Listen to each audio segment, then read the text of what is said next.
and welcome to the Centro Unione and this joint event done with the Ecumenical Office Rome of the Methodist. We're so happy to have this occasion, actually, to honor someone who has been intimately involved, both as a theologian, a liturgist, and certainly a Ecumenist, Geoffrey Wainwright. Geoffrey actually gave the last public lecture in this room a number of years ago before going back to a new residence at home with his lovely wife, Margaret. And so we were just so pleased that we could have this occasion to lift him up for all of the work and contribution that he has made in those three areas of liturgy, theology, and ecumenism. Now, I was asked to say a word about the room where you are, because some people were asking about the frescoes, etc. We always like to say that this hall was very important during the Second Vatican Council, where the Catholic experts met with the invited guests who were Orthodox, Anglican, and Protestant to talk about what was going on in the Council in this room. So almost on a weekly basis, they would meet and discuss and talk and generate ideas which eventually found their way across the Tiber into the floor. And then some bishops began to say, well, there's a whole series of talks going on there in the language that I understand, no longer in Latin, but in the language that I understand. So they started coming here too. So we began to have a reference here to the council on the other side of the Tiber. And so we're very pleased to have the honor to maintain that tradition in this room. This building obviously belongs not to us, to the Franciscan Friars of Liturgical, but rather to the Doria Pamphili family, from whom we lease it. And they were very much involved in the ecumenical events of the time of the Second Vatican Council. This hall is not known now as the Collegio Innocenziano, the College of Innocent X, who was a Doria Pamphili cardinal. And the room that you're in was the library of that college. And so the frescoes above us represent a typical scheme of Baroque, how can I say, culture. In the four corners, you have the four elements: earth, air, fire, and water. And then perpendicular, you have the liberal arts. And so all of them converge in the center to a figure that represents wisdom, but it's not philosophical wisdom, because in her hand she has a book, and on the book is a victorious lamb. So it is religious wisdom, divine wisdom. And so these are themes that were very important for a college, for the students to reflect on as they did their research. But the other interesting thing is that there's a union between inside and outside architecturally here, because the four is also maintained outside geography in the Four Rivers fountain. So you see this harmony that was created here at this piazza, which is very important. Also, the theme 4 appears in our history, as it has been reported to us that Antonio Vivaldi played the Four Seasons in this hall, first time after it premiered in Venice. So we have that tradition here. Tonight, instead of 4, we have 3. We have 3 talks in the papers representing the contribution of Geoffrey, and then 3 interventions in the afternoon from a personal level of encounter, of working with Geoffrey, of being with Geoffrey and knowing Geoffrey. So we hope that you'll be able to stay with us all afternoon for this very rich event. Now, unfortunately, our first speaker could not be here. He fell ill, and so he is going to give his paper online, and so we'll be patient as he comes on. It's Professor Bryan Spinks, who is a very well-known liturgist and also teaches at Yale. He is an author of many books, and also a person who has a deep sense for religious culture, and religious symbolism, and religious music. So without further ado, I give you Bryan Spinks. Thank you very much. Can everybody hear me? So sorry not to be with you in person. But thank you very much for the kind invitation to be part of this. So my topic is Geoffrey Wainwright as liturgist. The Quicumque Vault, or so-called Creed of St. Athanasius, states that we worship one God in Trinity and Trinity in unity, neither confounding the persons nor dividing the substance. Geoffrey Wainwright was certainly Trinitarian in belief. His own academic work, though, was also Trinitarian: liturgy, doctrine, and ecumenism. And like the perichoretic mutual indwelling of the divine persons, Geoffrey's threefold focus was also a form of scholarly perichoresis. To isolate one is rather like dividing the substance. In this presentation, I hope to discuss the liturgical emphases in his work without confounding it too much with doctrine and ecumenism, other than as his perichoretic methodology requires.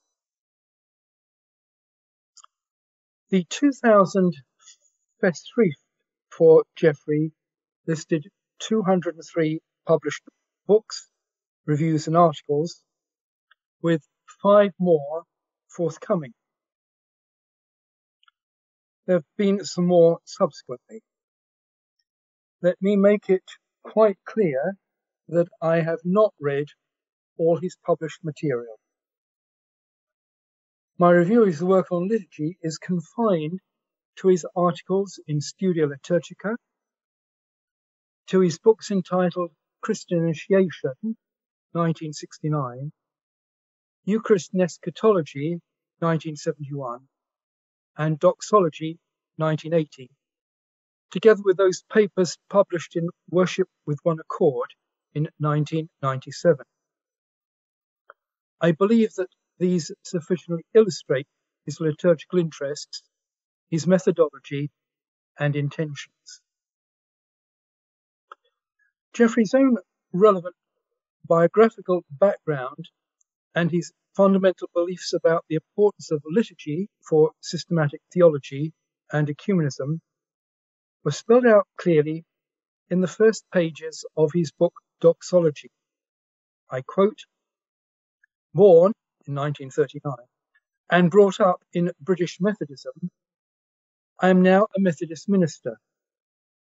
Having acquired some linguistic, biblical, and historical skills at Cambridge, I trained for the ministry under Raymond George, whose twin interests in systematic theology and liturgy appealed to me. Raymond George was a committed ecumenist, was a World Council of Churches observer on the Roman Catholic Liturgical Concilium at the Vatican from 1966 onwards, wrote on liturgy and worship, and was a founding member of the Joint Liturgical Group, the Ecumenical liturgical body in the United Kingdom. In many ways, Geoffrey followed his seminary teacher. Geoffrey saw his own vocation and task as follows, I quote, "It is the Christian community that transmits the vision which the theologian, as an individual human being, has seen and believed. As a believer, the theologian is committed to serving the Christian community in the transmission and spread of the vision among humanity. Worship is the place in which that vision comes into sharp focus, a concentrated expression, and it is here the vision has often been found to be at its most appealing. The theologian's thinking, therefore, properly draws on the worship of the Christian community and is in duty bound to contribute to it. The specific task of the theologian lies in the realm of doctrine. He is aiming at a coherent intellectual expression of the Christian vision. He should examine the liturgy from that angle, both in order to learn from it and in order to propose to the worshipping community any corrections or improvements which he judges necessary. This method of Geoffrey can be observed in some of his writings on Christian initiation. One of his first academic publications was in Studia Liturgica, 1965. The journal was founded by the Dutch Reformed Ecumenist, Baby Vos, in 1961, to be an international ecumenical quarterly for liturgical research and review, as it still is today. Geoffrey would become a friend of Baby Vos and a co-editor of the journal.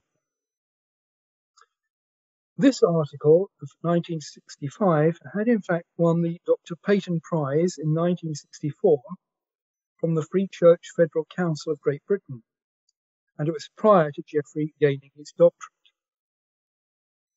The essay was a summary of the evidence of the baptismal Eucharist before Nicaea.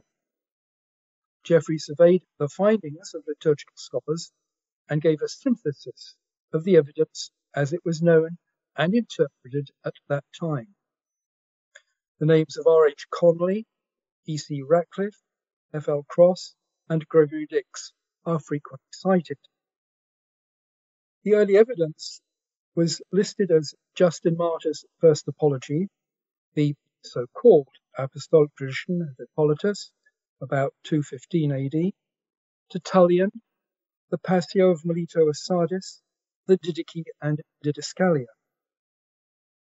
However, he also suggested that the mystical catechesis attributed to Cyril of Jerusalem and the Euchologion of Serapion might preserve traditions that antedate Nicaea. Geoffrey grouped the evidence under headings, thus, the time of initiation, preparation for baptism, the Paschal Vigil, the baptismal rite, and the baptismal Eucharist. These last two had many subsections, such as blessing of the water, the baptism of children, the renunciation and exorcism, the ceremony of baptism, and so on.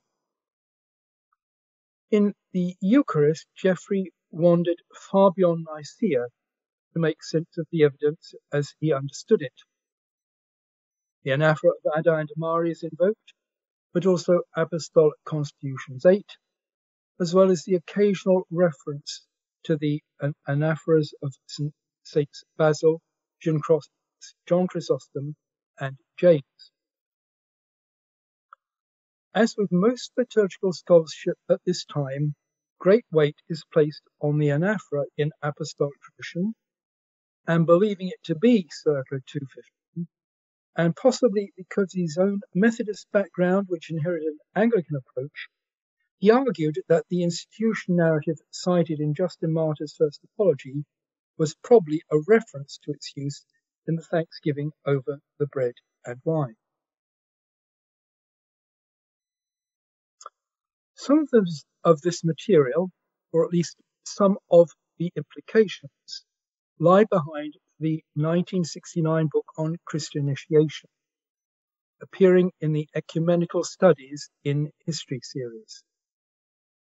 And what would become a common approach for Geoffrey, the first chapter surveyed the contested New Testament background, and he drew on the Ireland-Irenaeus debate over initiation of infants. What, of course, we notice here is the assumption that the New Testament documents yield answers to all the subsequent questions that arise over baptism as an ecclesial ritual. The second chapter surveys what Geoffrey called initiation ancient and Eastern. The apostolic tradition is discussed along with Justin and Origen, but the treatment of these material is limited to Byzantine and Coptic rites, with little critical inquiry into them. It seems but a prelude to the chapter on baptism, medieval and Western, and a discussion of the enigma of confirmation. Further chapters explored believers' baptism, initiation and unity, with a plea for mutual recognition between churches, of the validity of Trinitarian baptism across denominations, and initiation and mission. It should be noted that here Geoffrey was mainly concerned with theology and not liturgy. He never discusses texts from believers' baptismal traditions, even though they existed, and mission is discussed in relation to process, not liturgical rite, such as confession of personal faith, First Communion, and admission to the Ecumenist.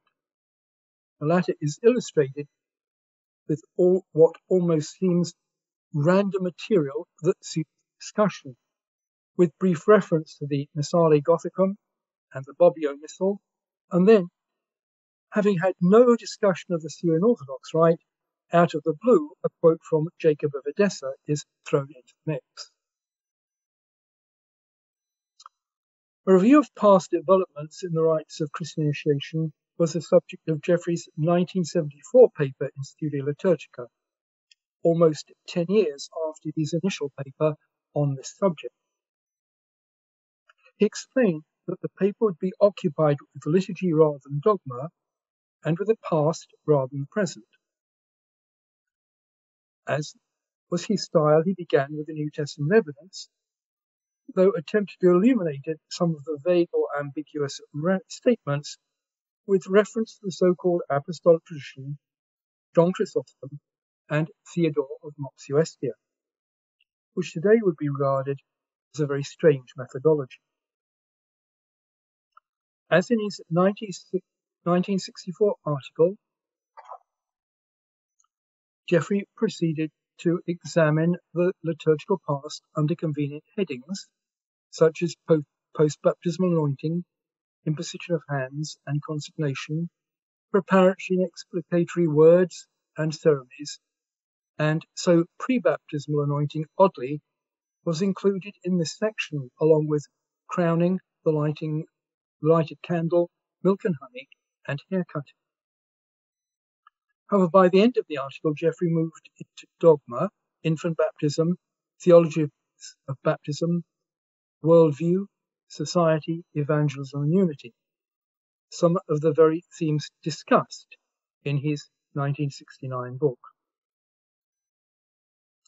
I want to suggest that these three writings on Christian initiation provide us with an excellent insight into the liturgical interests of Geoffrey.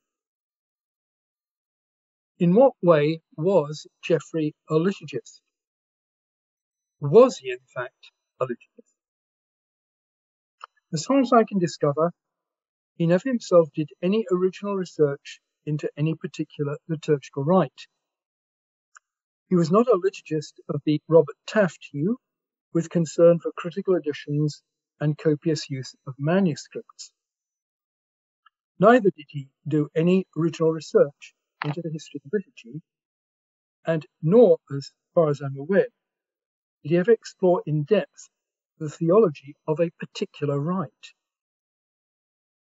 Rather, he had an aptitude for summarizing in a systematic fashion what he understood to be the current state of liturgical scholarship, and extrapolate from the cumulative narrative some theological observations, and then use them to make broad suggestions for an ecumenical audience.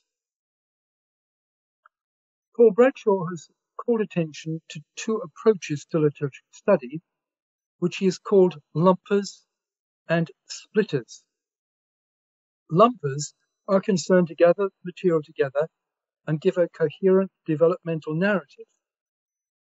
Splitters examine what is unique and special in each text, in its time and place. Geoffrey was the archetypal lumper, weaving together material from different times and places to yield a narrative that he then used to illustrate the theological points he was advancing. This means that for many liturgical scholars today, Geoffrey seems to belong to a past age, which of course he does. He was an ardent ecumenist and rejoiced at the World Council of Churches report, BEM, but of course then witnessed a new age when the ecumenical dream was fading and denominational distinctions became important. Geoffrey's great contribution was made in the last years of modernity, when the grand narrative was still regarded as a respectable norm. But in post-modernity, the grand narrative is no longer regarded as an accepted narrative. Now is the time of the splitters, when differences are important. Furthermore, liturgical studies yield more and more information which show how the narratives Geoffrey adopted are now regarded as best as an unhelpful flattening of the evidence, and at worst, a distortion made in the interest of preconceived theological agendas. This observation should not be read as a negative judgment on Geoffrey. It is simply to remind us of the fact that we are all people of our generation and age, and what are the accepted norms of scholarship in one era become an outdated mode of the next. In a postmodern and post-ecumenical age, methods and aims of liturgical scholarship are different. Geoffrey's perichoretic approach and his use of liturgical method is illustrated further by his book on the Eucharist and Eschatology and Doxology. Most studies of the Eucharist have and still do focus on the issues that divide the churches, namely how the Eucharist can be described as a sacrifice and how Christ is present in the sacrament. Geoffrey chose to look at a neglected topic, namely the eschatological dimension. In the introduction to his study, he wrote, I quote, "My aim in this present study is not only to do more justice to the importance of the neglected biblical texts for a doctrine of the Eucharist, but to develop in a systematic way the more or less isolated insights into the eschatological character of the Eucharist displayed by the liturgies and the earlier theologians." The interesting word here is displayed. This became Geoffrey's method, already encountered in his book on Christian initiation and in his 1974 article. Liturgy was a source for illustrating a doctrine which was identified in Scripture and expounded by earlier theologians, and then illustrated from a variety of liturgical texts. Geoffrey's fluency in German and French allowed him to draw on a wide variety of studies, and in the first chapter of the book, he went straight to the original edition and title of Albert Schweitzer's book of 1906, Von Romerus zu Freda, in which Schweitzer debunked the hitherto creation of Jesus in the image of 19th century writers and presented the Jesus of a strange world of eschatology. Geoffrey traced the debate about sacred time through Conzelmann's influential work on Luke Acts, and then surveyed the theme in systematic theology.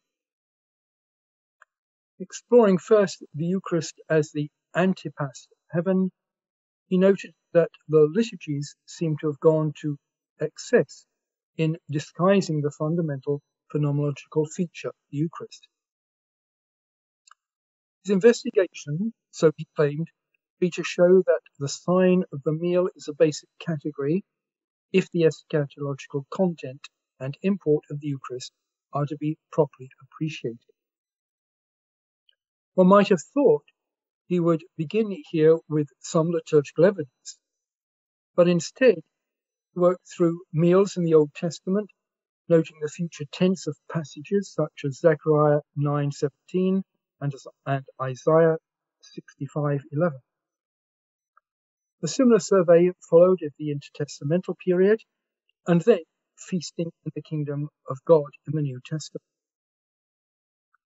2.5 pages were devoted to the words in the Lord's Prayer, the bread of tomorrow. Geoffrey next made reference to ecclesiastical monuments, liturgies, and theologians. When you turn to what he called the classical liturgies of both East and West, we find a peppering of citations from a wide range of sources. The Acts of Thomas, the Visigothic Rite, Adant Mari, the Armenian Rite, the Roman Mass of Corpus Christi, the Syriac Anaph of St. Cyril as found in Renodo, John Lasky's Forma Operatio, and Wesley's Hymns on the Lord's Supper. Geoffrey certainly illustrated that his theme could be found in a variety of liturgical texts, and he never pretended that his survey was exhaustive. However, it was extremely selective and limited.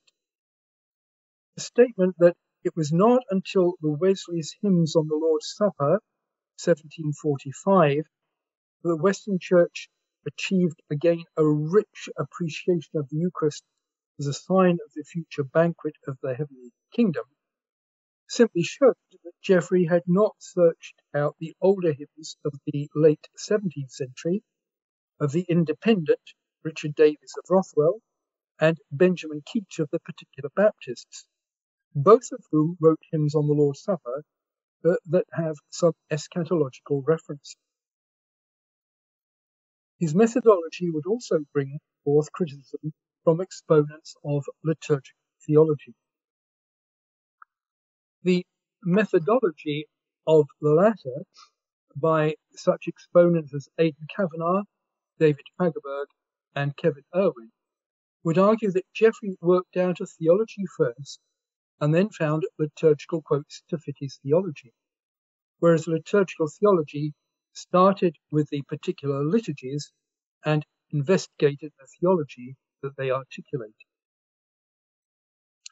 That Geoffrey could work in the direction of liturgical theology is illustrated in the chapter entitled Maranatha, where from the Pauline institutionality of 1 Corinthians 11, with the "You proclaim the Lord's death until he comes," was immediately followed by Apostolic Constitutions 8, Syriac St. James, Alexandrian St. Mark, the Roman Canon, the Liturgy of St. John Chrysostom, the Armenian Rite, and the English Non-Jurors.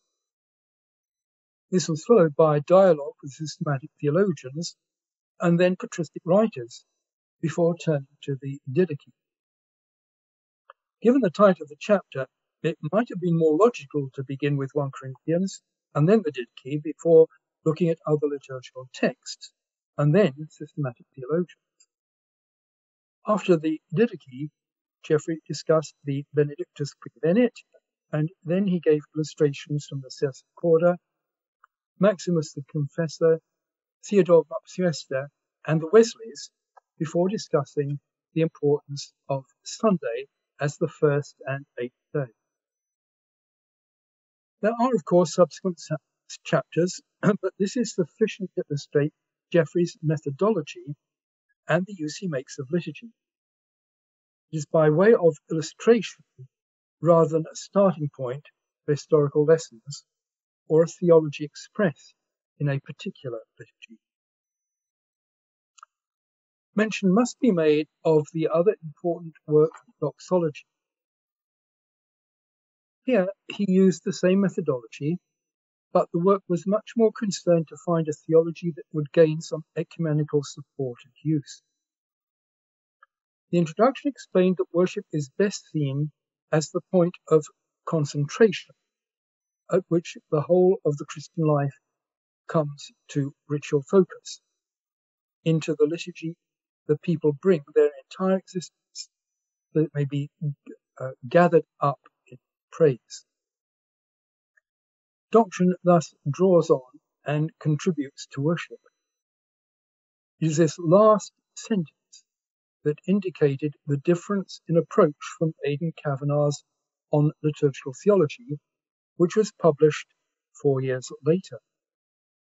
Kavanagh would put forward an argument that primary theology was what Mrs. Murphy, the typical person pew, learned from and how she understood the liturgy she experiences week by week. Secondary theology reflected on this primary source. History shows, I think, Geoffrey was right and Kavanagh wrong on this issue. It is clear from anthropological studies that cult does precede rational reflection. However, rational reflection then is brought to bear on the cult, and its understanding is changed, and sometimes its verbal expression is changed accordingly. This was the lesson learnt from Bernard Lonergan's reflections on theological method. Lonergan cogently argued that experience ultimately leads to dialectic and judgment, which is then taken to experience, which as a result now appears in a new way. Geoffrey noted, synchronically, the difficulty to decide is to decide where at a given time the line should be drawn between the diversity of different but symphonic voices and the clash of contradictions which become cacophony. It is a matter of deciding where a unilateral emphasis amounts to a distortion, where simplification is purification, where truncation. It is a matter of deciding where tentative exploration opens up new vistas and where it misses its way and passes into error or nothingness. Whether Geoffrey's perichoretic method was able to demonstrate this logically is a matter for debate. He questioned, for example, the definition of the Immaculate Conception of Mary, 1854, and her bodily assumption, 1950, as de fide. His comments, though, seem to draw no distinction between a de fide doctrine and the undefined but obvious antiquity, west and east, of the Feast of the Assumption or Dormition of Mary. As a Methodist, Geoffrey most certainly did not often, if ever, observe the Dormition, and it is clear that his own denominational background was at play in his own reasoning as to what was a distortion and what was a truncation. Although, as we have seen, he frequently referred to the hymns of the Wesleys, there was no reason for anyone outside the Methodist tradition to regard the hymns as having the slightest authority, and certainly less authority than the undoubted antiquity of the Marian feast. Theology, though, was a significant work where Geoffrey used his whole knowledge of liturgy, past and present, in the interests of ecumenism. The chapter entitled Revision, though now obviously dated in what was then recent liturgy, remains a useful text for those involved in liturgical revision. A long section on the Reformation contrasts with a very brief section on the Enlightenment period, reflecting the then common view that this period had little to offer liturgically, which is now regarded as far from the truth. However, the section on archaeology or ephemerality brought to bear Geoffrey's knowledge of the liturgical movement, the Vatican II reforms of the liturgy, ecumenical discussion on the Eucharist, as well as the problem of appeal to an imagined golden age and archaeological reconstruction. He no doubt had in mind the near universal appeal to the so-called apostolic tradition that was so influential in revisions across the Western churches. But in this section, he drew on the table prayers of Hugh Osterhaus, the British Methodist Sunday Service of 1976, the Church of England Series 3 Eucharist, the 1979 Book of Common Prayer of the Episcopal Church in the USA, and the Sunday Worship of United Methodists, USA, 1976. Inclusive language was becoming an issue in English-speaking countries, and Geoffrey was able to treat the problem briefly. Another chapter examined the place of culture, revisiting a briefer treatment of the subject in Studia Liturgica in 1977. Long before it would be the latest topic, already in this 1980 work, we find reference to neocolonialism and cultural imperialism. Doxology was written during Geoffrey's formative work with the World Council of Churches, Faith and Order, and he would be heavily involved in BEM. What he learned from this work in terms of ecumenical consensus fed into his views on liturgy, and his knowledge of liturgy fed into his ecumenical work. Volume 13, numbers 2, 3, and 4 of Studia Liturgica, 1979, was devoted to ordination rites, and Geoffrey contributed a final essay which reflected on the theology. He was able to begin his paper with the words, "One of the chief gifts of the modern liturgical movement to the Western churches has been the return of Hippolyta's apostolic tradition." Writing in 1979, he believed this to be the case. Reading it in 2022 is to realize once again how quickly liturgical scholarship moves. Today, that sentence might be rendered, one of the greatest errors of the 20th century liturgical movement was to believe the so-called apostolic tradition was an authoritative document for liturgical revision. However, the purpose of his paper was to discuss the theology of ordination, and he did so in a Trinitarian manner with the theological, Christological, and pneumatological dimensions of ordination. He also discussed the ecclesiological dimensions, but in his concluding section returned to the biblical basis for office holders church.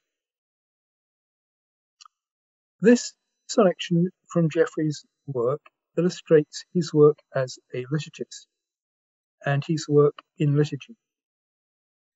He was, I believe, first and foremost a systematician. It has become commonplace for systematic theologians to appeal to worship as important, but this is usually, in general terms, without any deep engagement with actual liturgical texts or celebrations.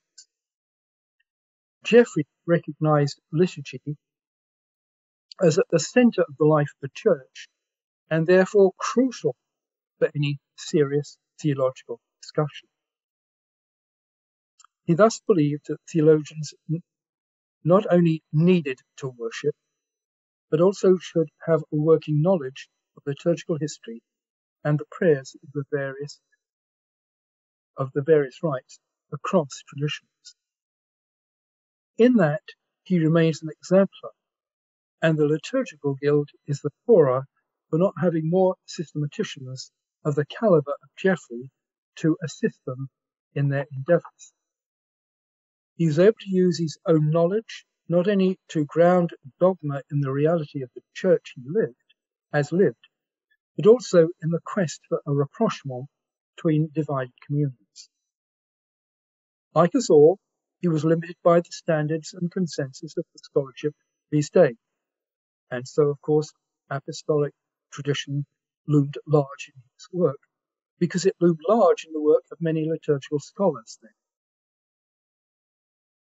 Much that he has written is dated. However, his concern that liturgy should be recognized as a crucial component in theological method and debate is an example which should be a lasting legacy to the churches, to systematicians, and to liturgists. 3 areas, but united in substance. Thank you very much.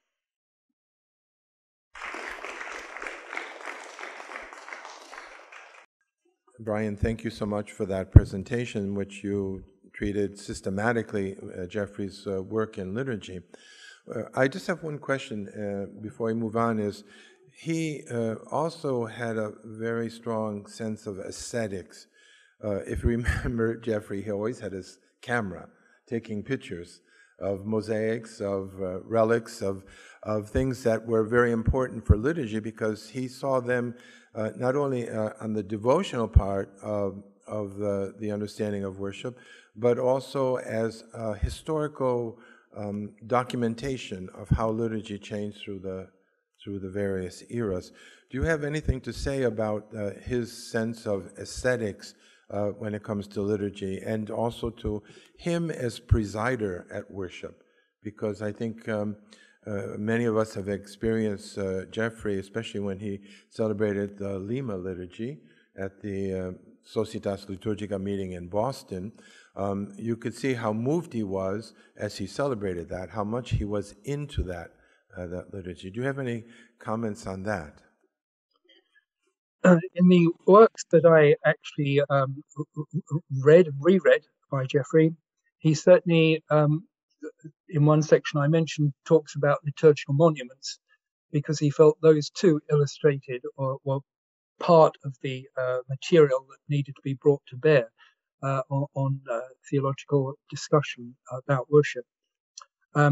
I have only vague memories of him. I wasn't at the Boston meeting, but I have only vague memories of him presiding, which he also did, always did with decency and order, and presided, I think, with confidence and giving full meaning to the words that he was praying.